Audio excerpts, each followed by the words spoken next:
Hi everyone, welcome back to another tutorial from Tech for Gamers. Today in this video, I'm going to show you how to change language setting on Lords mobile game using your Android device. If you want to play Lords mobile in your preferred language or understand in-game text better, the game allows you to quickly change the language anytime. First of all, open the Lords mobile application on your device and wait for it to fully load into the main city screen. Once you're inside this page, go to the bottom right corner and look for the gear button and tap on it.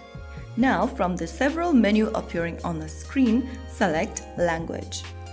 You will then be able to see a list of supported languages appearing on the screen such as English, Indonesian, Italiano, etc. Select a different language option available. Make sure to tap on your preferred language from the list and click on OK at the bottom.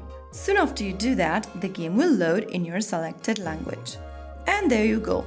You have successfully changed the language setting on your Lords mobile game. You can get back to the same menu anytime and switch back to the preferred language whenever you want. That way you can enjoy the game in the language that feels most comfortable to you. If you found the video helpful, don't forget to like, share, and subscribe to our channel. I'll see you in the next video. Thank you for watching.